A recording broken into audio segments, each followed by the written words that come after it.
Bueno, hola a todo el mundo. Voy a seguir, que tengo media hora y quiero hablar de muchas cosas. Así como Gerardo, su presentación empezaba con Game Over, esta presentación se titula Let the Games Begin y se encuentra también dentro del proyecto de Recercaixa en el cual participamos. Pero, como Gerardo ha comentado esta mañana, el proyecto Recercaixa tiene varios frentes, por así decir, tres grandes patas, y una es la educativa. Entonces, lo que yo voy a hacer aquí hoy es comentaros uno de los elementos docentes que estamos elaborando para los colegios, y ahora lo comentaremos. Desde luego, el título del juego he puesto, sin preguntar, Pactum, construye tu ciudad, porque es un work in progress, no lo tenemos terminado, no tiene nombre, pero como el pacto va a ser algo importante en lo que es el propio juego, pues lo he escogido. Pero no se va a llamar así, probablemente, el juego, y si se llama así, pues me alegraré mucho, pero vamos, que no lo sabemos con seguridad. Y hablaremos un poquito de lo que es el proyecto, bueno, que está dentro de este proyecto de Recercaixa. Primero hablaré del contexto académico e intelectual de todo esto, porque puede resultar sorprendente lo que hoy voy a contar. No tiene nada de académico, así tal y como lo entendemos en la actualidad. Hablaremos de las herramientas docentes que se van a utilizar dentro de este proyecto, que está destinado a colegios de toda la zona, y luego ya veremos cómo hemos inventado el juego y cómo ha sido la gestación de este proyecto realmente difícil y que tiene una serie de objetivos, creemos, muy relevantes, sobre todo por lo que significa la formación de los niños, entendiéndolos como herederos de su propio patrimonio.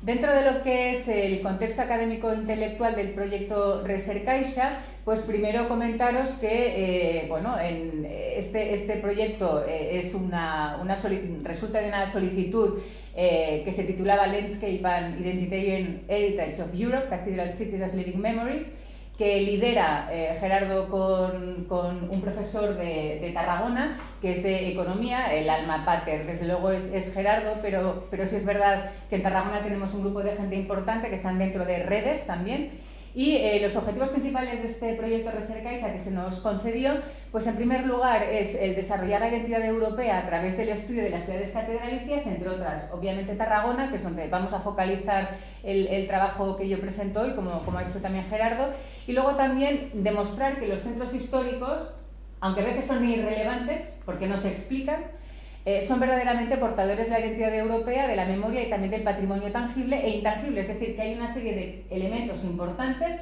que no son materiales, pero que a través de lo material lo conservamos.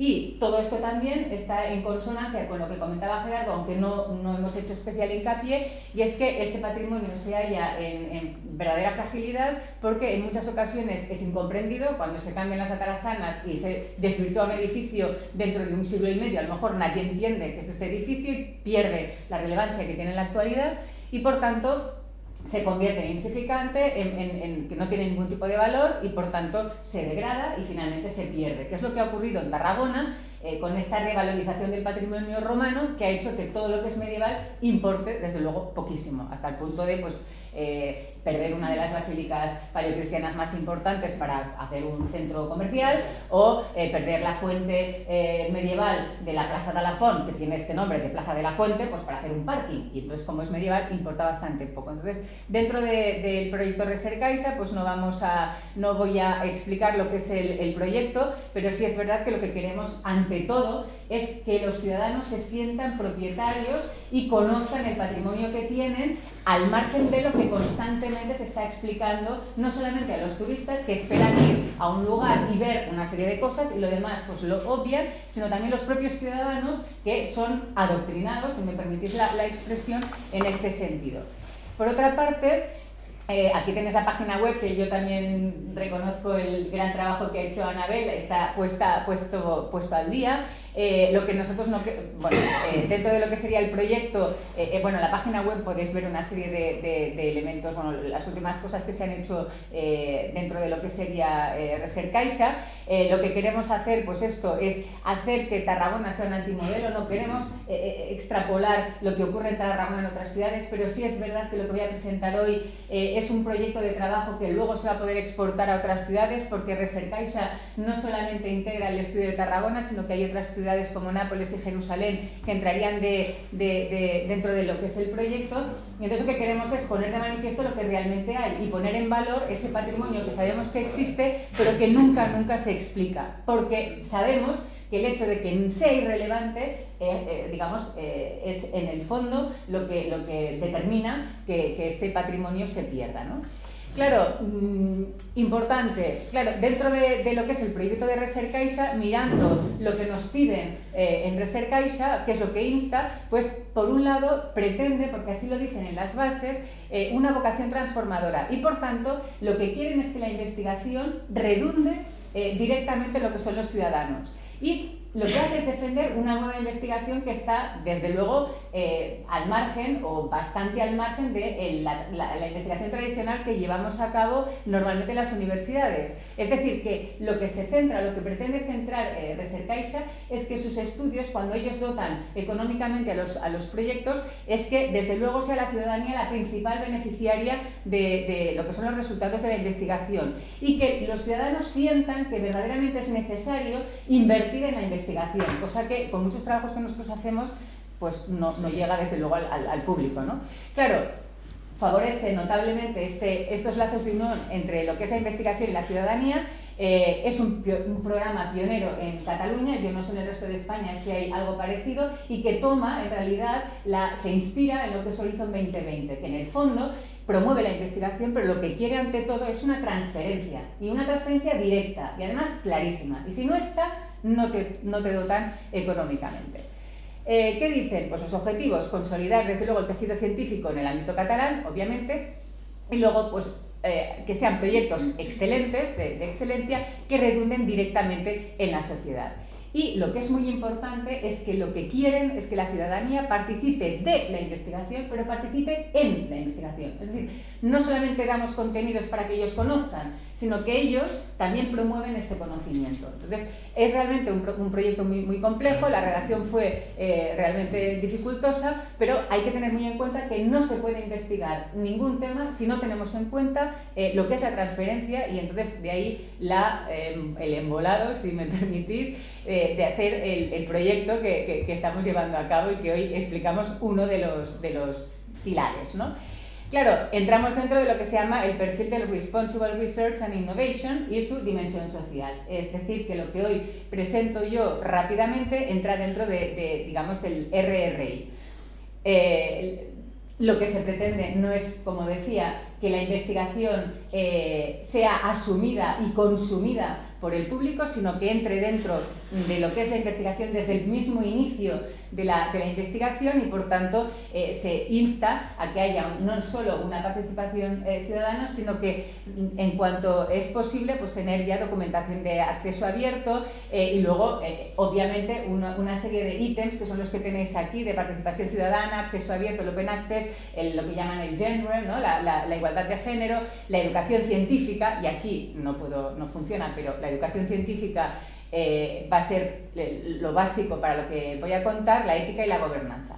Desde luego esto ya se mantiene en el Horizon 2020, y aquí lo que sí quiero reivindicar es la cuestión de la distancia que hay históricamente en lo que es la investigación y la sociedad, que obviamente se viene incrementando en las últimas fechas porque no sirve para nada. Es decir, los papeles que nos han dado a nosotros de participación en estos congresos, pues hay mucha gente que no lo necesita, pero quien está todavía con la zanahoria detrás de la nariz, necesitamos este tipo de papeles, y esto no sirve para nada. Es decir, ni para ningún tipo de acreditación, para absolutamente nada que hagas ningún plan docente para las escuelas de Cataluña, pues importa, es completamente irrelevante. Entonces, sorprende mucho que en el ámbito académico haya un proyecto como el que ahora estamos llevando a cabo, donde las escuelas son un pilar fundamental, ¿no?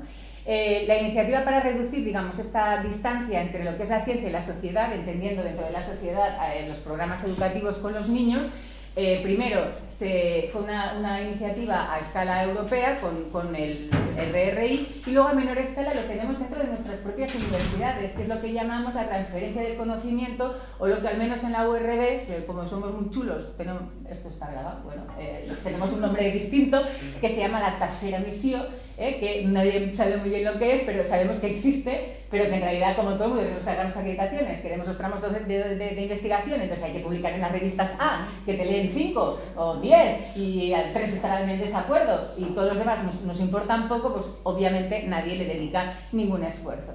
Como decía, todo lo que es el RRI pues integraría lo que es la ética, el acceso abierto, el género, la educación y luego, sobre todo, todo lo que hace, todo lo que concierne a los policy makers, los que toman decisiones en la ciudad. Y nosotros hemos hecho un primer paso, yo creo que importante, que después comentaremos, ¿no?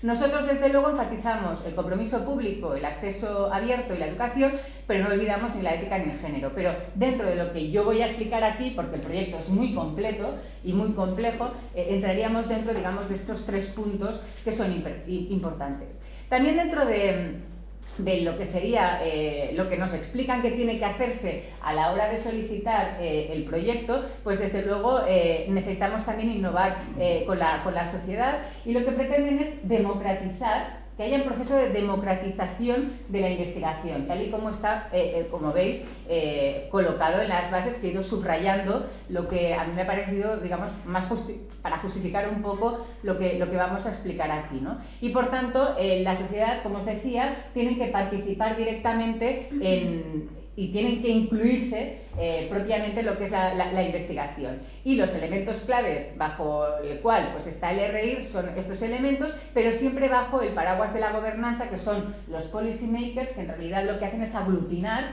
todo este panorama, digamos, de elementos que cumplimos en el proyecto Recercaixa. Claro, aquí nosotros ya en la página web, que ya no lo voy a decir más, pero que es magnífica y que realizó Anabel, que hay muchísimos datos, uno de los cuales es el de los usuarios potenciales de este proyecto, y podéis ver aquí algunos, ¿no? Pero sobre todo, dentro de lo que son nuestros objetivos, uno se va clicando en la página web, vamos a ver que realmente nuestros objetivos finales, y para los que estamos haciendo muchísimas cosas, pues por un lado es preservar la memoria, explicar, que hay muchas cosas que nos explican. Tarragona es realmente una ciudad muy preocupante en este sentido, y yo creo que los historiadores del arte tenemos que meter mano no solamente en las escuelas, sino dentro de lo que es los organismos municipales, y eso ya estamos haciendo. Mejorar, obviamente, y enriquecer el conocimiento de los ciudadanos. Estamos también diseñando algunas tecnologías de última investigación. Uno de los colíderes del proyecto, que están empresariales, es especialista en lo que es telefonía móvil y recursos en este sentido. Y luego, sobre todo, asegurar el respeto y la preservación de los centros históricos y promover la noción de que los paisajes urbanos catedralicios alojan y conservan la memoria y la identidad europeas, porque nos damos cuenta de que las ciudades catedralicias realmente son la esencia de Europa, a través de una serie de contenidos intelectuales sobre los que hoy no voy a entrar, ¿no? Los objetivos del programa, dentro de lo que es Recercaixa, hay un pequeño, digamos, proyecto que pende y que cede la propia Recercaixa, que es el programa Investiga amb Recercaixa. Y lo que quieren es que los niños tengan vocación científica, que tengan ganas de investigar, tengan ganas de aprender, que se intente hacer trabajos en equipo, y también que haya pues ese interés de investigación, no solamente por los niños, sino también con los maestros, con los profesores. Y entonces ya tenemos nosotros una escuela asignada, es decir, que nosotros tenemos dentro del proyecto 3 colegios públicos de Tarragona, que son los 3 colegios que están colindantes a lo que sería la parte alta, pero además tenemos el proyecto Investiga amb Recercaixa con otro colegio que nos ha cedido, por así decirlo, que nos ha facilitado el propio Recercaixa. Y entonces lo que queremos hacer es esto, bueno, lo que pretende es dar a conocer los distintos proyectos de investigación pioneros que hay en Cataluña, entendiendo que los pioneros son los que financian ellos, claro está, y luego analizar o poder visibilizar de alguna manera los beneficios que tienen estos proyectos a nivel social, que es algo que mucha gente no conoce después de tanta investigación que se lleva desarrollando pues, en nuestro país, ¿no? Y todo esto va a desembocar en el día 9 o 10 de mayo en un congreso en Cosmocaixa, donde van a ir todos los colegios y van a hacer un congreso en el que los propios niños van a explicar, en un congreso que es para ellos y realizado para ellos, bueno, pues cuáles son sus investigaciones. Y hemos empezado a tener, claro está, bueno, a estas alturas, pues en mayo es pasado mañana, como quien dice, pues una serie de contactos con el colegio. Por otra parte, es interesante porque yo antes cuando hablaba Rafael Gómez y yo he comentado que yo creo sinceramente que no se nos tiene en cuenta en ningún sitio, yo he de reconocer que en este caso sí, por una vez en Tarragona, cuando se ha hecho una reunión en el ayuntamiento para hablar sobre las nuevas líneas de trabajo del Tarragona Smart Mediterranean City, nos han llamado a 2 personas que precisamente estamos dentro del proyecto Recercaixa y que estamos reivindicando, digamos, nuestro papel en la sociedad y en la toma de decisiones. ¿Hasta qué punto nos van a hacer caso? No lo sabemos, pero que nos han tenido en cuenta para elaborar estas nuevas líneas de trabajo, sí. Y dentro de todo lo que entraría dentro de lo que es Smart City y Tarragona en concreto, nuestro proyecto, digamos que estas flechas son las que entraríamos, digamos, de lleno dentro de estas nuevas líneas de trabajo. Claro, dentro de lo que es el RRI, en cuanto a los objetivos de educación científica, que es lo que se pretende, nosotros en la solicitud tuvimos que justificar muy bien qué es lo que queríamos hacer para que redundase en la sociedad, en los niños mayoritariamente, nuestro trabajo, y tuvimos que explicar clarísimamente cuáles eran los resultados de la investigación y cómo llevaríamos a cabo la diseminación de nuestro trabajo.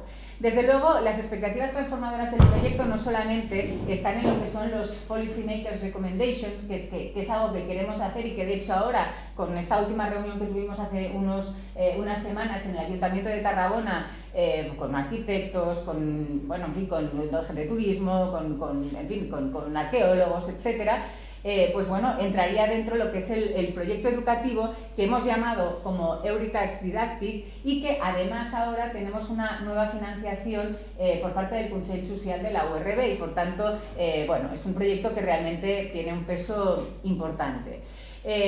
Obviamente la investigación responsable también la hemos tenido que justificar y lo hemos, digamos, sintetizado en una serie de elementos o de nombres o adjetivos que son los que tenéis aquí, que hemos justificado, claro está, de una manera clara, y luego también la explotación industrial o comercial, que en algún sentido también hemos podido comentar alguna cosa, tanto a corto, a medio, como a largo plazo. Pero lo que es importante es que Euritax Didactic ya estaba dentro de lo que es el proyecto Recercaixa, que sinceramente creemos que ha sido fundamental para que se nos cediera el proyecto. Probablemente sin este apartado de carácter social, probablemente no habría tenido, bueno, no sé si puedo magnificar o pontificar tanto, pero sí es verdad que es una dotación económica muy importante y que es una verdadera transferencia del conocimiento y por tanto es un pilar realmente básico en lo que es nuestro propio trabajo. He puesto aquí el enfoque didáctico innovador que está basado en la experimentación a través de una serie de elementos. Ya os he comentado, luego lo veremos, que participamos una serie de profesores, es un equipo muy transversal y desde luego hay algunos en el equipo que conocen exactamente las nuevas estrategias de aprendizaje y lo que es la gamificación, la realidad alternativa, el storytelling o el flipped classroom es algo que también lo vamos a llevar a cabo con el juego y por tanto esto es lo que va a hacer que de una manera activa los niños tengan ese interés por conocer, por investigar, por trabajar y ellos mismos empezar a indagar sobre el presente. A nosotros lo que nos preocupa es que sean conscientes de que hay un patrimonio material que no se les explica, que hay un patrimonio material que ofrece una serie de argumentos sobre patrimonio inmaterial que no conocen porque no se les explica y a través del juego lo que queremos es que, digamos, hagan una mezcla y puedan sintetizar pues este argumento así tan amplio que comento, ¿no? ¿Qué objetivos, ya entrando en lo que sería el juego, pretendemos mantener para los niños de Tarragona, que son los que van a participar de estas 3 escuelas y aparte los que investigan investigan Recercaixa?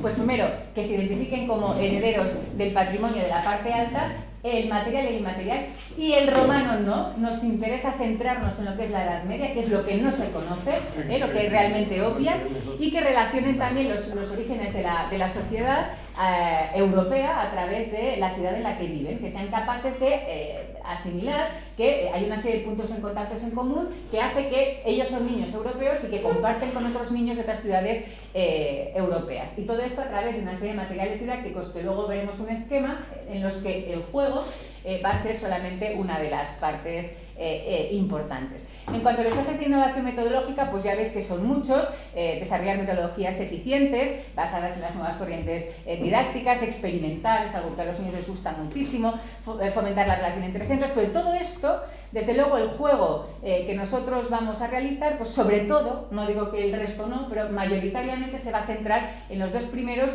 y en los dos últimos, que es sobre todo el de extrapolar las metodologías y recursos didácticos a otras ciudades y escuelas, y luego fomentar ese sentimiento de pertenencia a la cultura europea a través del patrimonio cultural del que son herederos, ¿no?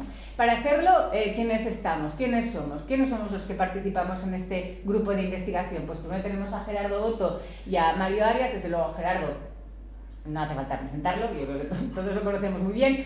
Pero Mario Arias es el profesor de Economía que, como os digo, es especialista en nuevas tecnologías y por tanto es una pieza también importante. Después tenemos de las escuelas a estas tres profesoras que son las directoras de los centros, como os digo, colegios públicos, muy importante el tema público en la universidad. Que están en el entorno, en el perímetro de la parte alta y por tanto entran dentro de este proyecto. Luego tenemos a dos miembros que son de comunicación audiovisual, a Toni Pérez Portabel a la izquierda y a Jean Gonzalo, que es pieza clave porque domina muchísimo el tema de la gamificación, le encantan los juegos, lo sabe todo y es desde luego importantísimo en lo que estamos haciendo ahora. A nosotras también nos conocéis y por tanto no hace falta que digamos nada. Y dentro de lo que es el proyecto de Recercaixa tenemos a Santiago Castellá y a Sergi Lozano, que están dentro del Departamento de Derecho Público. Bueno, solamente Santi, pero los dos están en Tarragona Smart Mediterranean City, que por fin han entendido que cuando quieren hablar de patrimonio, pues necesitan a historiadores del arte, que se ve que no nos dedicamos solo a las estampitas de los libros, sino que hacemos otras cosas, ¿no?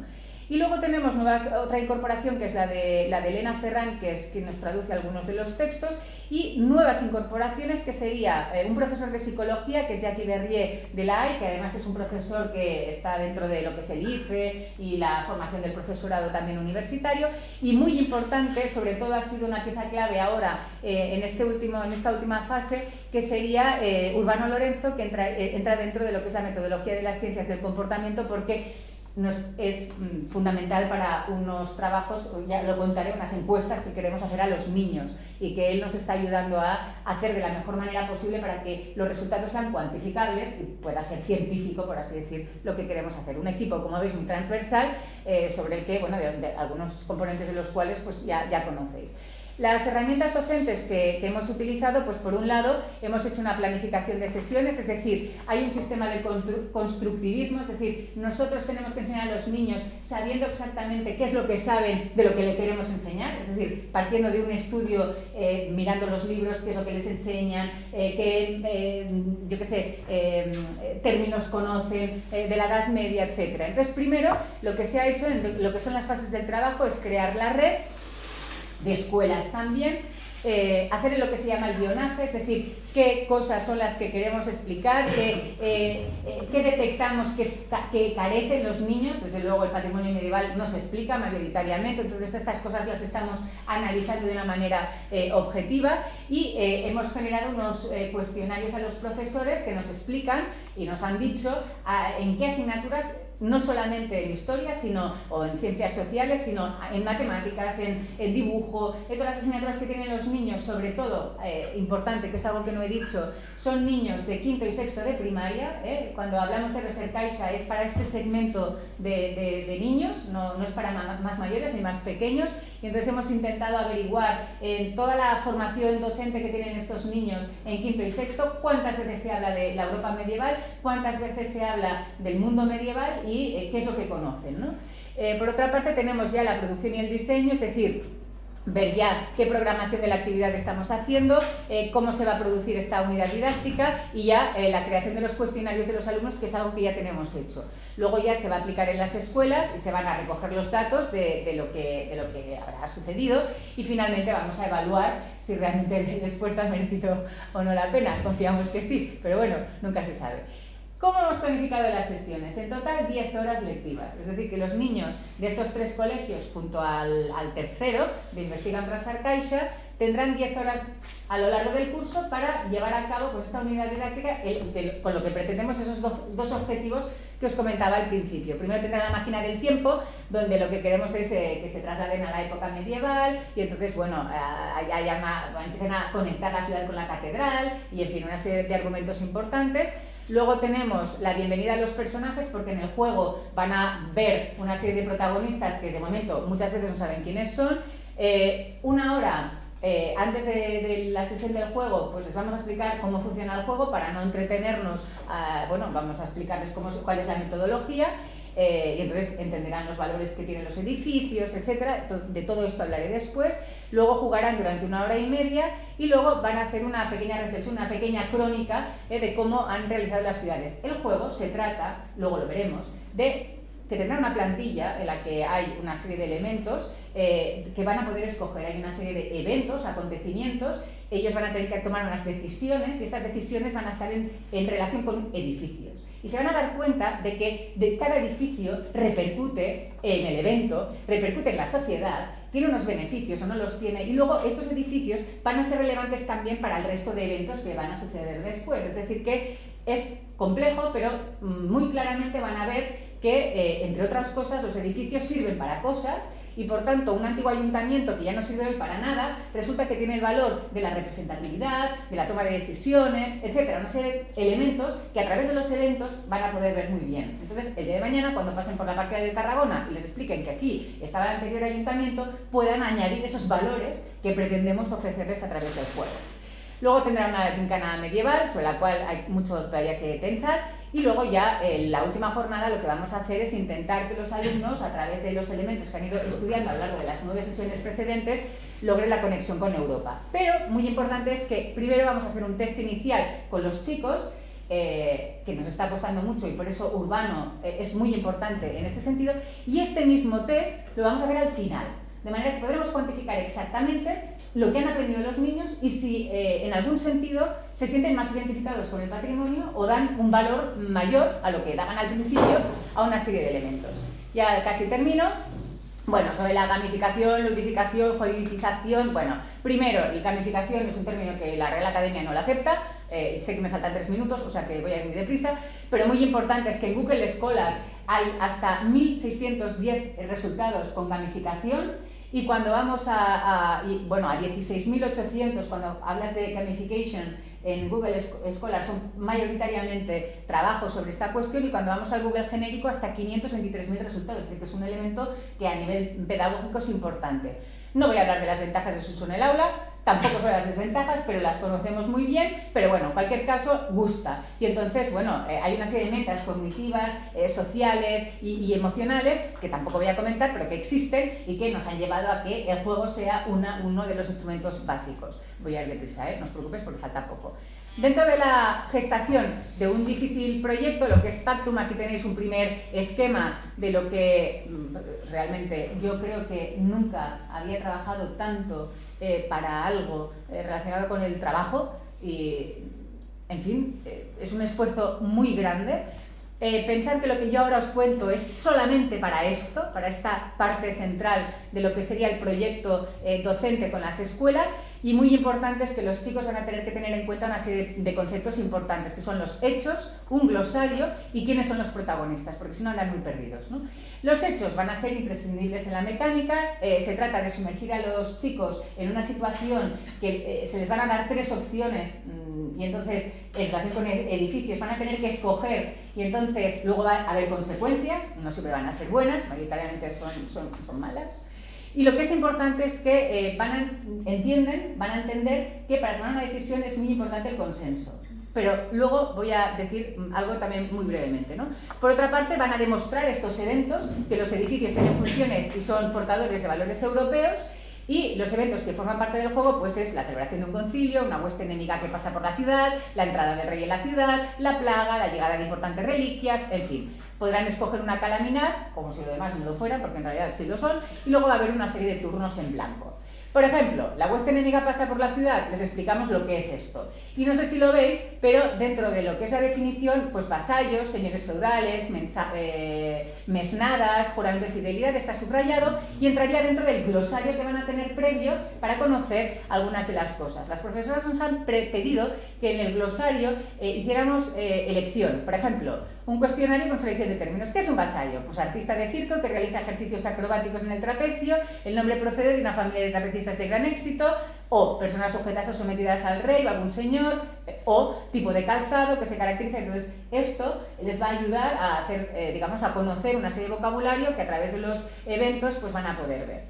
Claro, hay eventos, hay edificios, hay costes. Por ejemplo, la hueste que entra por la ciudad tendrá que ver con las murallas, con el palacio, con torre, con la catedral, la entrada del rey en la ciudad pues con la higiene de las calles, con la puerta, con la plaza, la plaga tendrá consecuencias en la catedral, en la muralla, es decir que todos los eventos tienen unos edificios que van a tener ciertas consecuencias. Claro, ellos tomarán decisiones y estas decisiones les van a costar una serie de cosas, pero una vez habiendo pagado o habiendo hecho lo que se les pide, va a haber una serie de consecuencias que van a tener lugar en edificios, en la propia población, en la propia economía o en los siguientes eventos. Por lo tanto, en este sentido es importante. Claro, en cuanto a los protagonistas, interesante también, porque claro, hay protagonistas como la iglesia, los nobles, los comerciantes, artesanos, campesinos, pero cada jugador, porque va a hacerse el juego simultáneamente en la clase con 4 o 5 grupos, cada grupo tendrá 5 componentes, cada uno va a representar un rol, y se van a dar cuenta de que todos son necesarios. Cada uno de los roles va a tener un mazo de cartas, de 18 cartas,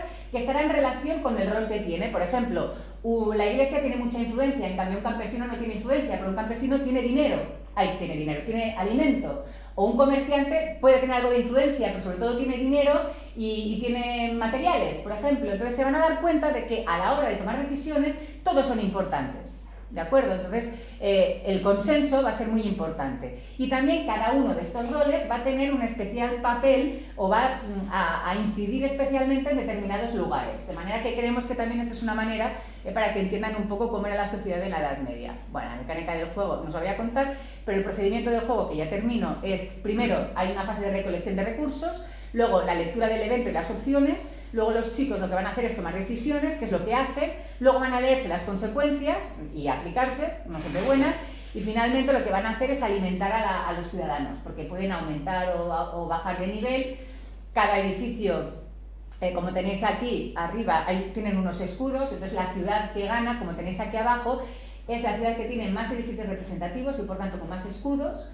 Si hay empate, gana entonces la ciudad que tenga más nivel de ciudadanos, y también si hay empate, pues de los recursos sobrantes, quien tenga más recursos, ¿no? Este sería, digamos, ya es la última diapositiva. Lo que pretendemos es, a través de los eventos, es decir, las cosas, hay un discurso que hace que la ciudad sea como es. La ciudad no se genera de cualquier manera, es resultado de una serie de acontecimientos, y entonces lo que vamos a hacer, o estamos intentando hacer, es a través de estos eventos que los niños, a través de los edificios, puedan vincular el patrimonio material con el patrimonio inmaterial. Conclusiones, pues en realidad pues lo de la importancia del proyecto RRI, muy importante que los niños no se sientan guardianes o no se sientan como los patrimonitos en Ávila. Ellos son herederos. Herederos es un patrimonio que no se les explica, que no conocen y que tienen que conocer, porque si no es insignificante y se pierde. Entonces esto es para nosotros importante, Y bueno, a través sobre todo de la materialidad de los edificios, que no solamente tienen una importancia material, sino también inmaterial, a través de valores que son valores que nos hacen europeos. Y simplemente, a mí lo que me, o sea, por una cuestión personal, lo que he de reivindicar un poco es la rentabilidad en algún sentido, no solamente, digamos, a nivel curricular. Sí es verdad que entraría dentro de lo que es la tercera misión, pero bueno, también es verdad que es algo que en principio promueve nuestra propia universidad, aunque luego no se hace prácticamente nada, y luego para reivindicar nuestra propia disciplina. Y yo creo que con proyectos de este tipo, desde luego los niños saben qué demonios es un historiador del arte. Así que, bueno, esto es lo que os quería contar así como muy deprisa, pero que, bueno, que todavía no está terminado, pero que creemos que podemos hacer un buen trabajo. Ya os lo contaremos en todo caso. Gracias.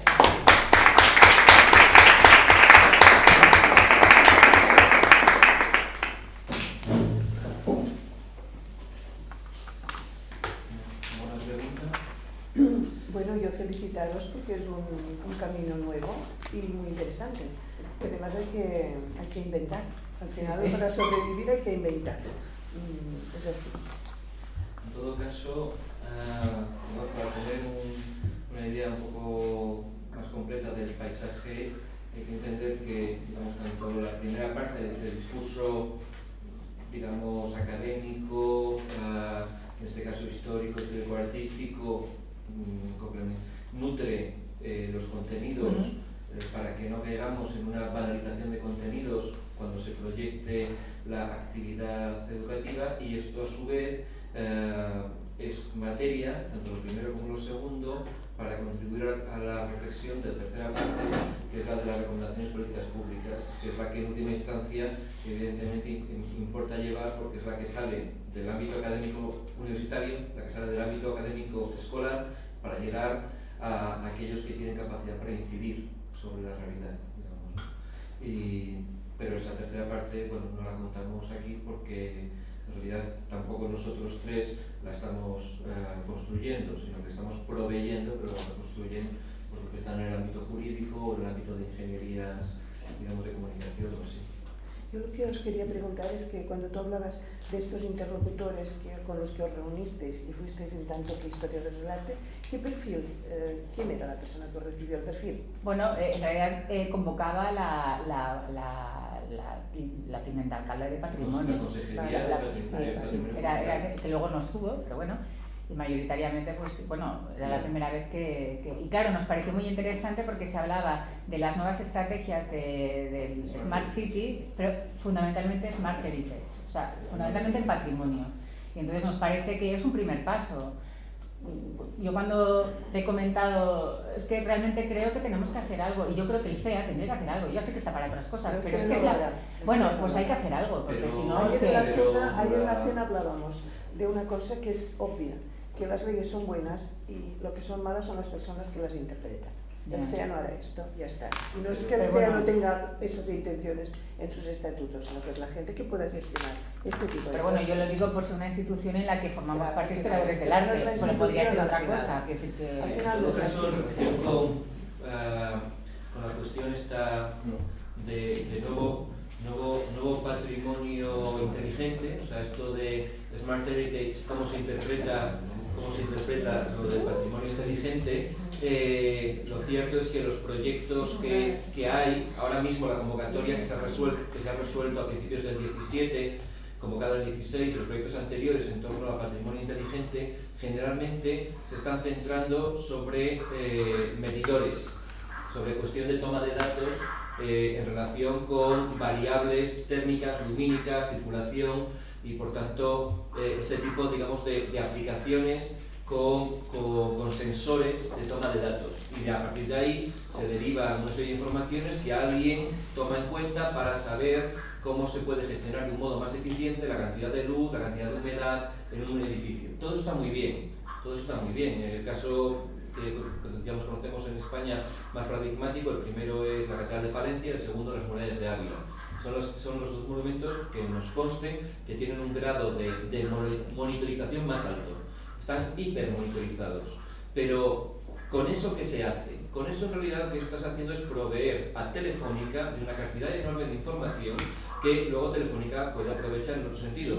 Pero eso no redunda en absoluto en la comprensión mejor ni de la Catedral de Ávila ni tampoco de la Catedral de Palencia, las murallas de Ávila o otros asuntos. Entonces, en realidad, la perspectiva sobre la aproximación nueva aproximación al patrimonio inteligente tiene que pasar, digamos, por una comprensión real de qué es eso sobre lo cual se quiere tomar datos. Porque por más que se tomen datos, en realidad, si no se abunda en el conocimiento, carece de sentido, porque a menudo las intervenciones que se han hecho en patrimonio, por ejemplo desde restauración, son intervenciones quirúrgicas en las que un equipo, por ejemplo, llamado también multidisciplinar, pero multidisciplinar quiere decir de dos disciplinas, arquitectos y arqueólogos, basta, intervienen sobre los edificios, salvan al enfermo, atacan patologías y nos devuelven ese objeto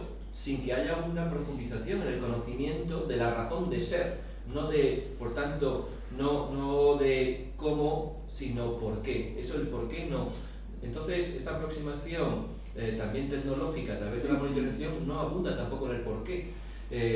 Así que por eso es imprescindible intentar abrir nuevas brechas para nuevas aproximaciones sobre el patrimonio inteligente, donde un hecho fundamental, como os decía antes, es esta idea de que en realidad el patrimonio también tiene que ser uno de los elementos básicos para facilitar la vida diaria, la vida cotidiana. Digamos, en esa tesitura es la que nos hemos encontrado. Entonces tenemos un diálogo posible. Tenemos un diálogo posible porque podemos entender, digamos, qué es lo que quieren y qué es lo que podemos aportar. Desde otra perspectiva limitada al Big Data o limitada a una construcción de marca con provecho turístico, no es que no tengamos nada que decir, sino que no queremos ni entrar. Pero aparte, No, quería preguntar una cosa en relación a todo esto. ¿Y no tenéis pensado darle visibilidad en la propia ciudad al proyecto? Es decir, organizar un día un encuentro con las Fuerzas Vivas y presentarlo allí, no a un público como el nuestro, claro, sino al público que es, en definitiva, el camino, ¿no? El destino, ¿no? El 13 de octubre tendremos, lo que pasa todavía no sé muy bien, creo que sea en Tarragona, luego va a ser en un sitio público, no en la facultad. Tendremos una jornada sobre la cuestión de construcción europea, por un lado una aproximación histórico-artística y por otro una aproximación político-jurídica, con 2 mesas redondas, una por la mañana y otra por la tarde. Eso, en realidad, es una manifestación en un marco de manifestaciones, porque claro, la convocatoria esta que nos llega desde la Concejalía de Patrimonio se entronca con un organismo que existe en esta ciudad, que quizá lo hay en otros, pero que en esta ciudad existe, que es digamos una fundación municipal centrada en la cuestión de Smart City y donde está una de las personas del proyecto, ¿no? Entonces, estos trabajan evidentemente para el público civil y ciudadano y claro que esto tiene sentido porque lo vamos a trasladar a un sitio.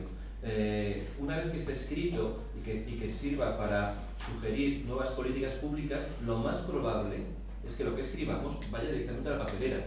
Eso es lo más probable, pero aún así se intentará. Y se intenta no solamente a través del papel, sino a través también de transmitir, pero también de escuchar, porque el problema que muchas veces tenemos es que estamos dispuestos a contar, pero no tanto a escuchar, porque en realidad cuando yo me pongo aquí a hablar sobre los problemas del vaciamiento del casco histórico, lo hago desde un sitio a 100 kilómetros que no tiene nada que ver, y lo que importa es saber qué dicen los que viven allí, porque las asociaciones de vecinos, aunque también vayan siendo cada vez menos numerosas porque se va despoblando, son los que saben cuáles son los problemas reales.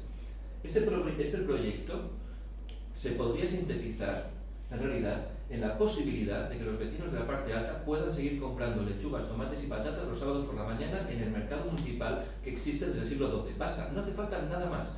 Solo eso justifica el proyecto, que siga existiendo un mercado de abastos espontáneo. ¿Por qué eso no está en riesgo? Porque en realidad las políticas que se favorecen desde las instancias públicas son la de el uso de ocio de esos centros históricos que constituyen un agradable entorno escénico para los que viven en las zonas de ensanches de las ciudades para tomarse vinos y cervezas los sábados por la mañana, que es la hora en la que se hace el mercado, donde evidentemente vas con tus hijos, con el carro, que se suben a los restos del foro provincial y todo eso, y el tío de la berza y de las patatas ya no tiene sitio, porque además no le han dejado pasar a la parte ferronizada con la fregoneta, ha tenido que dejar la fregoneta a 1 kilómetro y pico, va con el carro y un día ya está harto y dice que le venda cebollas su padre, y ya paso. Entonces, claro, cuando ya no se pueden comprar las cebollas ni los tomates en un sitio que tiene pues eso, cerca de 20 hectáreas, entonces tienes que irte a los centros comerciales, y puedes ir al Carrefour y al Eroski y todo eso. Pero entonces, ¿para qué vas a acabar viviendo en un sitio donde no pasan autobuses eléctricos, donde en realidad no hay servicios, donde en definitiva la vida se hace incompatible con la existencia misma de estos centros históricos vivos? ¿De qué vale seguir hablando de Tarraco viva si fomentamos que Tarracona se muera? Porque se está favoreciendo eso que a todas luces va en detrimento de la pervivencia de la existencia real, no de la existencia escenografiada durante... Pues entonces, una cosa, yo creo que en vuestro proyecto falta una ciudad que sea ejemplo de que esa convivencia con lo que es una ciudad histórica es posible. Os falta Parma aquí. Sí, porque las ciudades... No, ya lo sé, pero os falta una ciudad que sea justo la antítesis del problema que estáis planteando. Y esa ciudad no está en el proyecto. Y Parma para mí, os lo juro, y estaba pensando en ello, Parma para mí es el ejemplo de la convivencia armónica entre lo que es una ciudad con un peso extraordinario desde el punto de vista patrimonial y el comercio de toda la vida. Un comercio que no sea especializado, sino que al lado de una carnicería tienes la tienda de ropa o la zapatería y más allá la tienda de quesos. Exquisita y con un barrio antiguo, histórico, lleno de la gente de toda la vida. Pero puedo decir una cosa, es que... Santiago también, sí, pero una cosa, para eso es necesario que el municipio valore, o sea, el ayuntamiento valore esa parte alta, y no es el caso. O sea, la parte alta para lo que sirve en Tarragona es para cuando vienen todos los autobuses y van a ver la parte romana, algunos van a ver la catedral, entonces te dejan en un sitio, tienen 20 minutos para llegar a la catedral y entonces volverse a ir. Es decir, Tarragona, el problema que tiene es que a nivel patrimonial no interesa. Sí, estoy de acuerdo. Y entonces pienso que además, que no sé si estará de acuerdo Gerardo conmigo, es uno de los trabajos que estamos llevando a cabo en Recercas es un análisis profundísimo de la parte alta, desde la iluminación, la contaminación acústica, qué edificios están en medio de ruir, qué edificios tienen la parte, el cableado, bueno, muchísimos. Y es un trabajo que tenemos calle por calle y que el ayuntamiento no tiene hecho. Es decir, el estado de la cuestión de cómo está la parte alta es que ni la tiene el ayuntamiento. Solo les preocupa qué comercios van a pagar el canon, cuánto es la terraza que puede ocupar la cafetería, los problemas que hay con el morito de al lado, musulmán, que ha hecho una tienda y entonces puede poner la fruta fuera y en cambio el pobre joyero que quiere anunciar no sé qué con una marquesina le dicen que no. Es esto lo que les preocupa, es un afán recaudatorio y ya está. Que la señora María, que vive en el piso tercero, que tiene que bajar la basura hasta casi la plaza de la Font, o que la señora María que va a comprar, bueno, ahora la farmacia no, pero es que realmente es que es un barrio muy incómodo. Sí. Incluso los que tienen los comercios lo dicen, es que ya solo pretenden que hayan bares y cafeterías, porque es que el que tiene pues esto, una joyería, o el que tiene algo que necesita que haya tráfico, es que les multan por descargar, porque están en la calle Mayor. ¿Qué quieren? Sí. Entonces, claro, hemos hablado con comunidad de vecinos, hemos hablado con gente que tiene negocios, y el problema que hay, yo creo que debe de ser el problema de fondo, para que no sea un Parma, es que el ayuntamiento no vela por un mantenimiento de la población, y la gamificación se produce, porque la gente vive donde hay menos ruido, estas calles... Sí, la gentrificación, he dicho gamificación, perdonad, es en una serie de espacios que son los únicos agradables, por los demás, y la degradación es importante. Todavía no esto no se ha trasladado aún, porque el análisis aún se está haciendo, no está completado. No es que decimos, bueno, todo esto lo vomitamos aquí entre 10 y ya con esto no. O sea, desde ya luego, esto ya. cuando tengamos completo, ya veremos qué hacemos con ello, pero vamos, que irá saliendo adecuadamente a través de los cauces mediáticos. Pero que es sintomático de lo que les preocupa al ayuntamiento, un bledo. Tiene que ir tenemos que ir nosotros, o podrían haber sido otros, a hacer este análisis. Pero por eso estamos en el Let's de Game Begin, porque estamos intentando ahora justo cambiar lo que el destino sería un game over. Pero yo lo que pretendía no era tanto elegir una ciudad, pero sí poner un contrapunto de ciudad que se gestiona adecuadamente. Es decir, que no solamente sean las ciudades que están alineadas con este problema. Poner una que funcione, pues está bien. Santiago de Compostela, perfecto. Incluso poner una que no es equiparable, pero que es tremenda, porque a mí era una pequeña ciudad que me encantaba, y el destino que le ha esperado y lo que se ha convertido, que es Valls, que es tremendo lo que ha ocurrido con Valls. Una ciudad que era un centro vivo hace 25 años y que en este momento es un gueto desierto. Y es este el principio. Cuando la gente se empieza a ir, es eso lo que espera una ciudad, ¿no? Claro. Y claro, es un problema, ¿no?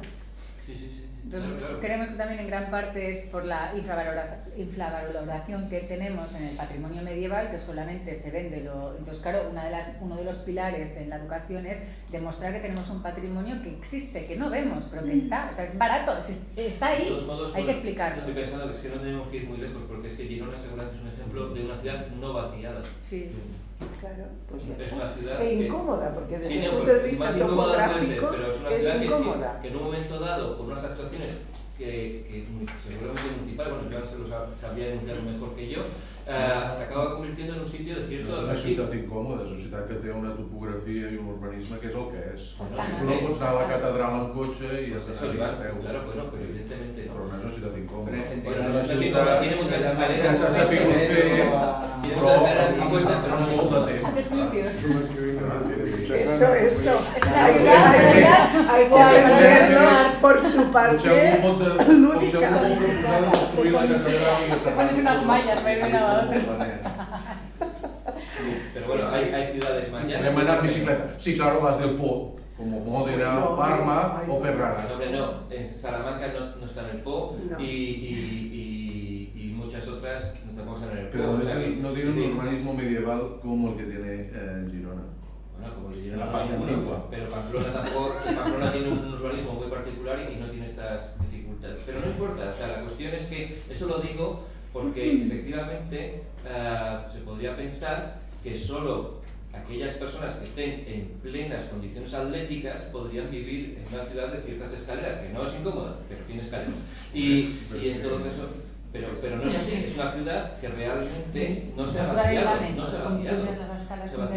y vamos a poner escaleras mecánicas, venga, por todos lados, venga. Eso es Vitoria, en Toledo, Vitoria, sí, pero bueno, pero sí que hay, claro, hay medidas que hay que tener en cuenta, cómo se concilian. Claro, aquí en Girona a las 23 horas no puede haber terrazas con gente. Porque la gente vive. No, porque hay gente que trabaja. Incluso hay un local que tiene un alquiler del año no sé qué, que ya no está sometido a la normativa de las 2 de la mañana, no sé cuándo. Y hasta las 5 de la mañana, pero claro, el ayuntamiento prefiere cobrar que cerrarlo.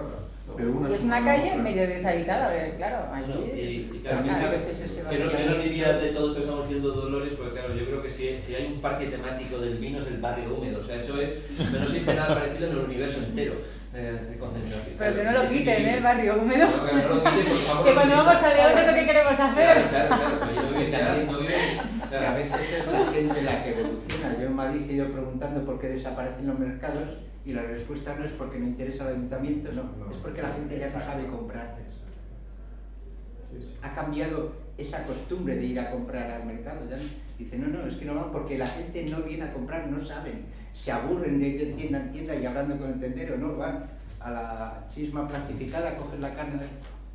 Bueno, es que es más rápido, es un tema de tiempo, yo creo. No, sí, es verdad. En Madrid han desaparecido dos y es porque la gente dice, tú le preguntas al charcutero y dice, es que ya ni te hablan, es que ni saben lo que quieren comprar.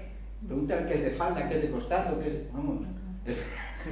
Ellos van a... Entonces hay veces... Ese que me suena, ¿no? Incorporarlo al No hay que juego. echarle la culpa a nadie, sino simplemente Sí, sí. Yo hace mucho tiempo que no voy, pero creo que este tema se trabajó hace ya bastantes años en el Albaicín de Granada, ¿no? Intentar hacer compatible el uso turístico con el uso residencial, es decir, bueno, pues sí, vale, el Albaicín será muy bonito, pero aquí vive gente y los coches de los vecinos tendrán que poder seguir entrando, porque si evidentemente no se puede circular en coche, pues habrá mucha gente que estará expulsada del barrio. Pero hace mucho tiempo que no voy, entonces no sé cuál es la situación actual, no sé si alguno tenéis idea. Bueno, una cosa que ha sucedido en Toledo y ha sucedido en el Albaicín es que las casas antiguas es un poco lo de la gentrificación, ¿no? Es decir, están expulsando a la gente que ha vivido toda la vida ahí, pero eso no quiere decir que se quede despoblado, sino que están arreglando las casas y la gente las está comprando. Por ejemplo, en el Albaicín ahora se puso de moda en un momento dado y hay mucha clase media alta que ha comprado casas antiguas en el Albaicín y tiene unas casas preciosísimas,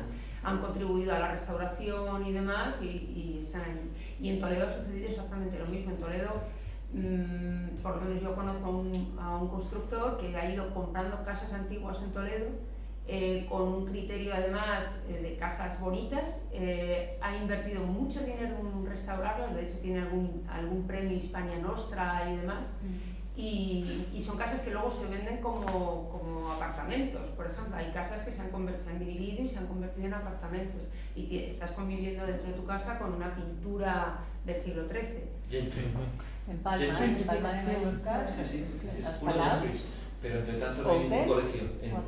No, claro, es cierto, ¿no? Y la gente mayor de Toledo de toda la vida ya no vive en el centro de Toledo. También han cambiado Sí, la clase media, la gente mayor vivía en el barrio antiguo de Girona, ¿no? Y subían escaleras y tal. Exacto, Ahora no estamos acostumbrados, no queremos vivir de esta manera. Es que es la gente mayor subía la tienda de comestibles Bueno, con la bueno, tienda al mercado sí, porque aquí hay del mercado, carnicero sí, y después hay un la mercado tienda de central, ropa, y la que puede gente va ser, al mercado. pero no esa especialización. Pero la única alternativa En es Toledo se entiende para el reforma turismo, lo que te va acompañando a la calle del comercio, ¿no? Y aquí en Girona es un poco lo mismo, o sea, el barrio conservado, esa variedad no existe.